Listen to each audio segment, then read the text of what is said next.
Honorable Leader of the Opposition. Thank you, Mr. Speaker. Mr. Speaker, the situation at St.Jude Hospital, which continues to be housed in the National Stadium after almost 5 years, highlights the insensitivity of this administration to both the persons needing health services and the youth. The sick are being held in dilapidated conditions, while the young people are being denied access to sporting facilities. At present, St. Lucians are dying because of the poor physical conditions, lack of basic equipment, drugs, and other inefficiencies in the public health care system. And the only response the nation gets is excuses and more excuses. Mr. Speaker, you'd wonder if these are my words. They are not my words. They are from the manifesto of the United Workers' Party in the last general elections. I have left out 2 words. After almost 5 years of SLP rule, page 43 of the manifesto, and I've also left out the fact that this is taking place in the Prime Minister's constituency. I've left it out. But every word I've read comes from page 43 of the manifesto of the United Workers' Party, building a new St. Lucia. Mr. Speaker, both governments agree that the construction of St. Jude is a priority. The project started in 2010 under the United Workers' Party. In 2011, there was a change in direction. That necessitated a replanning exercise. Between when the hospital got burned in 2009 and 2010, the government decided that it would clear the site and repair the existing facility. In 2011, there was a change in direction and a replanning exercise began. But we must note that finance was not available. The hospital, and you can't blame the government for that, because nobody knew that there would have been a fire. Finance was not available, and the government decided that with grants and help and assistance from other countries that they would continue construction. Throughout the period of construction, Mr. Speaker, there was uncertainty with the finance. There was no loan, there was uncertainty. The government did not know where it was going because there was no money. There were challenges of mobilization and challenges of remobilization when the work stopped. What is clear, Mr. Speaker, is when the government changed in 2011, the then government continued work on St. Jude. We continued work on St. Jude, and there was no need for political retribution. We did not say that it started under one government, so we will not continue. We continued work on St. Jude. I want to ask, Mr. Speaker, what is the difference now, 4 years later, nearly 4 years later, in 2011 and 2016? What's the difference? The only difference is the existing buildings have got worse. The only difference is that the structures that were left there, they have remained closed, and the situation has deteriorated. That's the only difference. Mr. Speaker, it took this government nearly 4 years to realize, after they had committed, or after they decided to have an audit. I defy any member on this side to tell me there is anything in that audit that says that these buildings are not salvageable. There is nothing in the audit that will say that the buildings that exist cannot be used as a hospital. There is nothing. And I'm saying to you, Mr. Speaker, that this government is coming to this honorable house to borrow $20 million.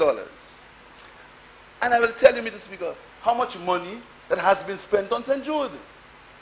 How much money has been spent on St. Jude. And I will show you that if it was not an act of political retribution, the money that was spent on St. Jude already could have been used to do exactly what they say they want to do, and could have been used to reposition the buildings that they say were not good after some of them did some measurements in their hands. They could have done the same thing 3.5 years ago, and the people of St. Lucia would not have suffered that much. The same thing would happen, Mr. Speaker. But let me tell you, Mr. Speaker, this government spent in the year 2016 to 2017. They came into government in 2016, June 2016. They spent $35 million in St. Jude. And you can find that in the estimates, page 486 of the estimates. Between 2017 and 2018, the government spent $19 million in St. Jude. You can find that in the estimates, page 504.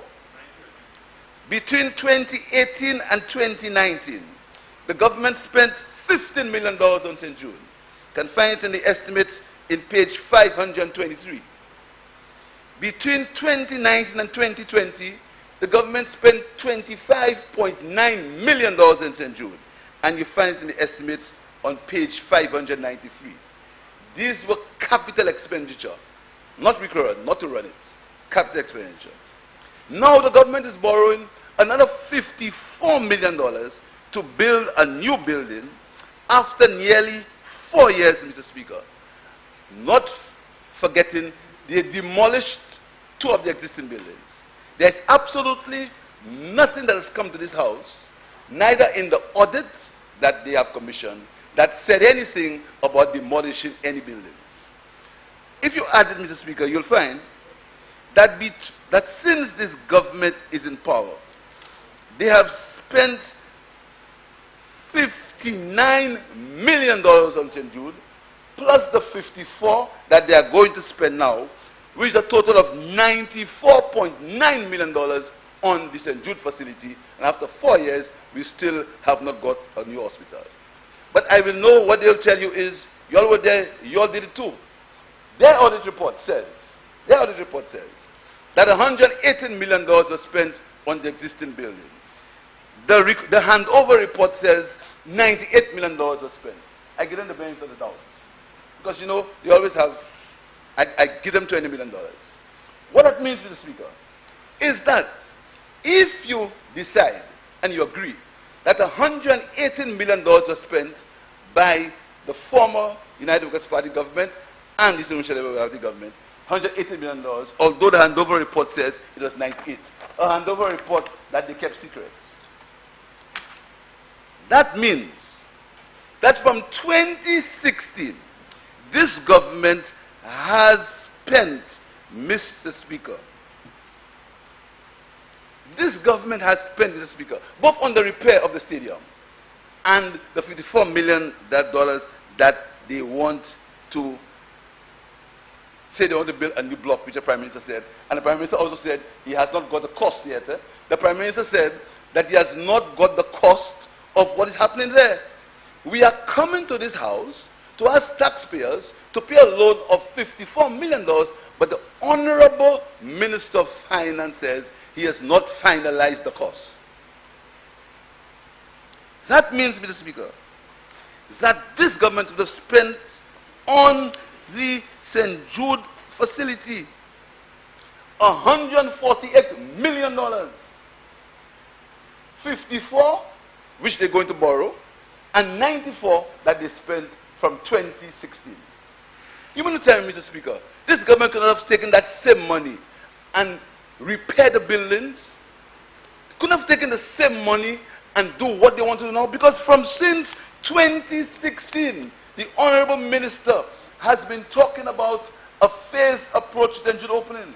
But, Mr. Speaker, you must look at the act of political retribution. In November, they took the police and they went to a warehouse somewhere in Grand Riviere. Police with guns and fatigues, saying that they've come to take materials belonging to St.Jude. Up to today, we've not been told where that material is, and the handover report that they kept secret, it says clearly, Mr. Speaker, that that equipment and materials in storage on page 22, they knew very well that material and equipment were in storage, but just to create political drama and to believe that they can find, because the same minister said the director of public prosecutions is going to be involved. Threats. Up to today, we've not been told what has happened to that material, what was taken, and whether the government has paid the businessman any money for his rent, etc. These questions remain unspoken. But I'll get back to the loan, Mr. Speaker, because you see, Mr. Speaker, we believe in everything in this country is aimed at political retribution, to make them cry, just start to cry. That is the aim. The aim is the government has no right to, we have no right to speak since June the 6th. So every policy this government aims to overturn it, to attack us, and to pretend that we are the cause of the problems at St.Jude. Why couldn't the government do what they're doing now 3.5 years ago? Why?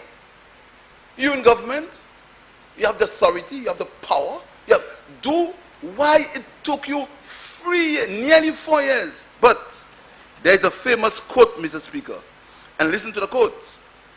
If I spend 5 years in this government and I'm not able to open St.Jude, then I should keep my mouth shut when anybody else speaks about St.Jude. But remember, Mr. Speaker, I stood here and I said to them, 4 years is not 40 years. I warned them.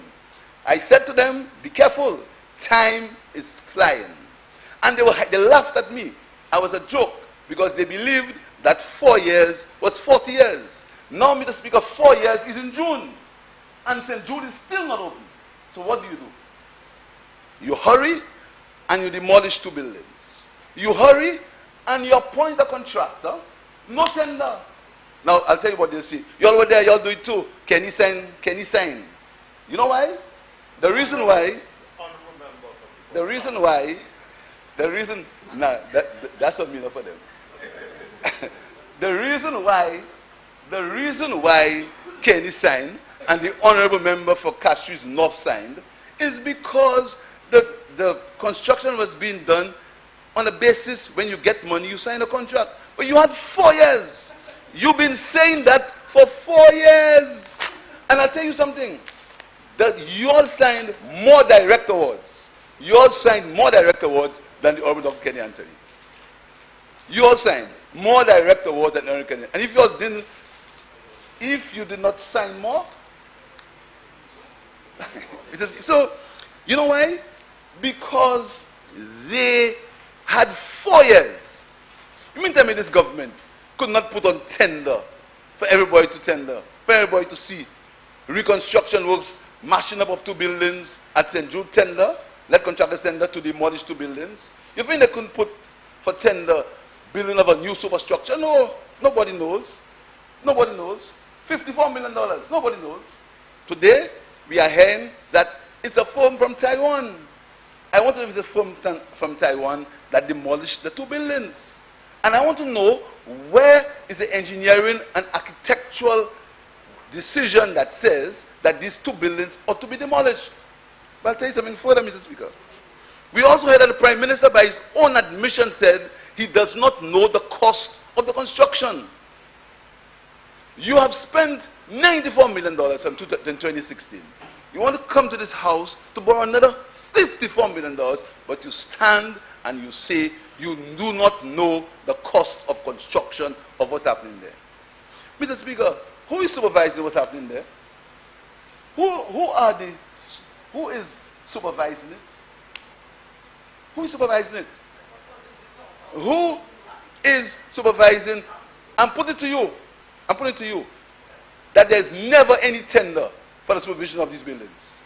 And when you were preparing the direct award to give to an individual, you advised that you can't give an individual such a large amount on direct award. And you had to give it to a firm.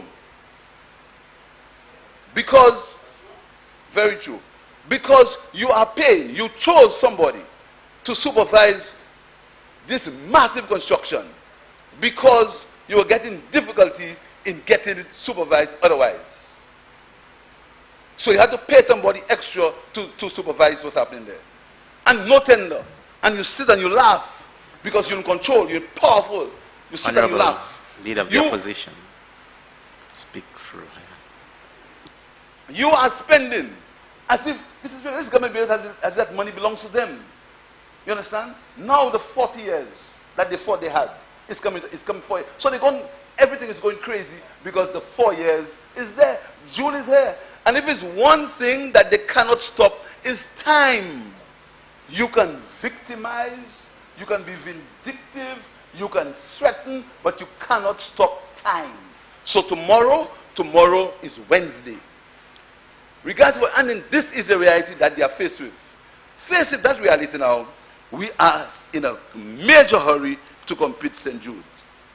Mr. Speaker, I want to ask another question, Mr. Speaker. I want to ask another question.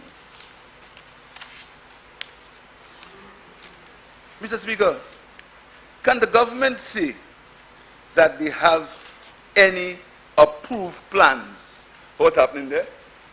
The minister in charge of St. Jude, he said that the approved plans for St. Jude were completed in May 2016. That's what he said. Are there any approved plans for what's happening there now? Are there any approved plans for the superstructure that's happening now? Are there any approved plans? I'm just asking a question. Do you have approved plans for what's happening there? But, Mr. Speaker, nothing makes sense for this government because you said plans were approved for the rest of the structure that you haven't built. I'm talking about structure you're doing now. What you're doing is there now.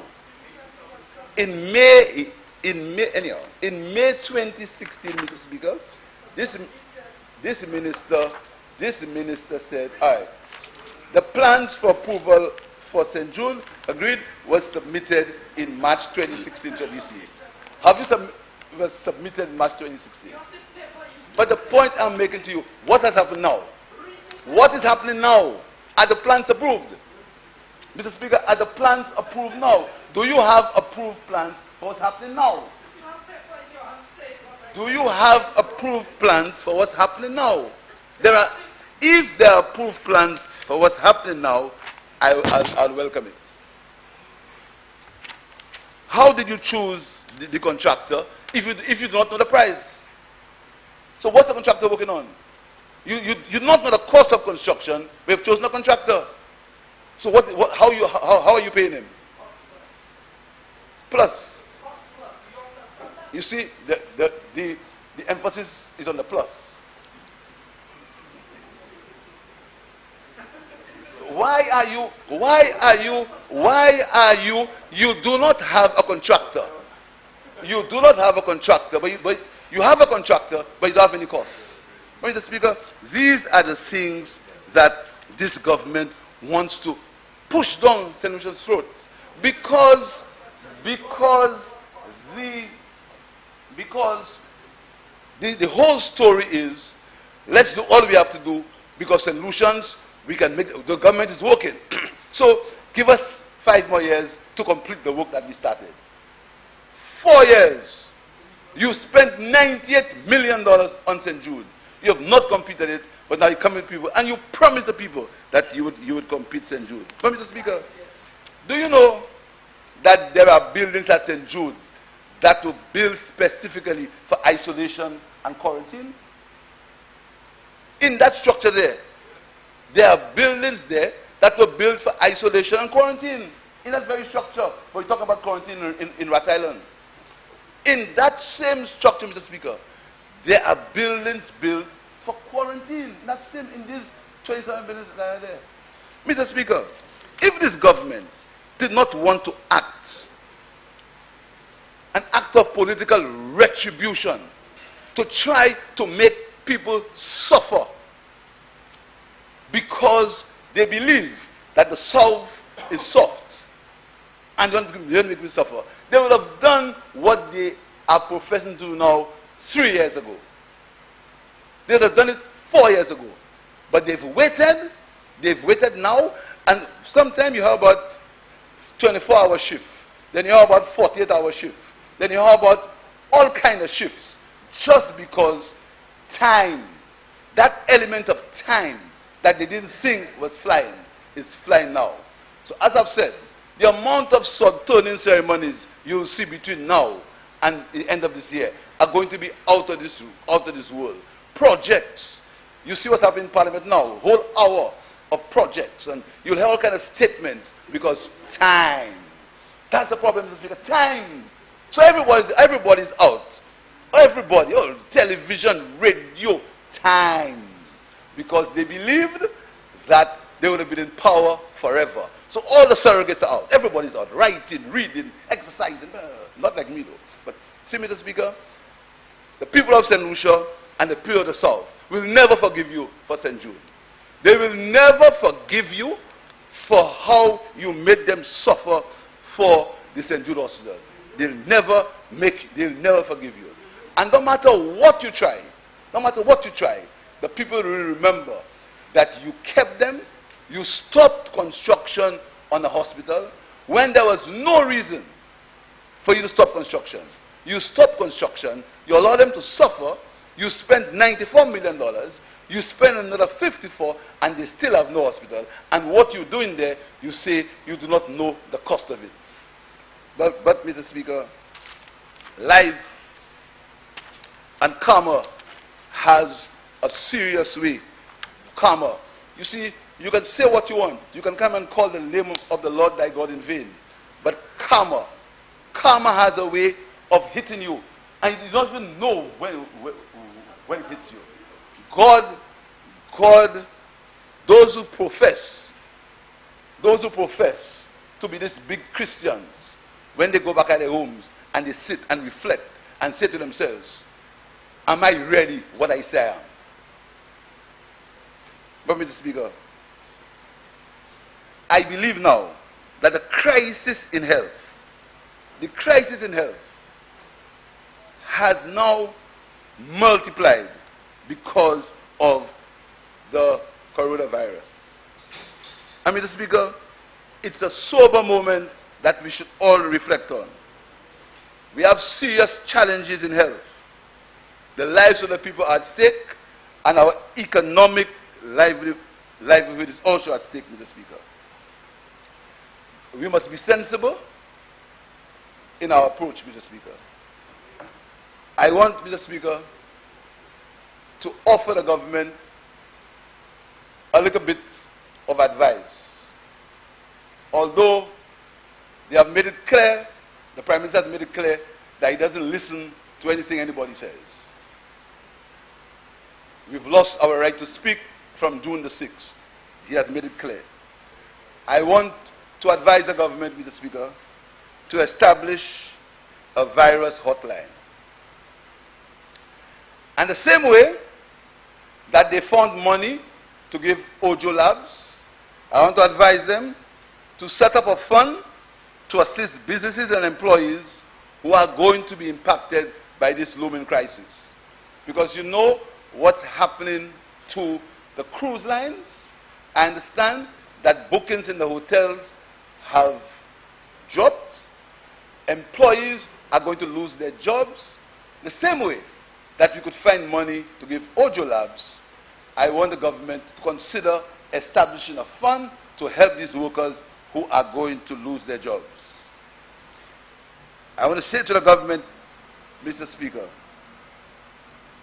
to defer the implementation of the new hotel accommodation tax.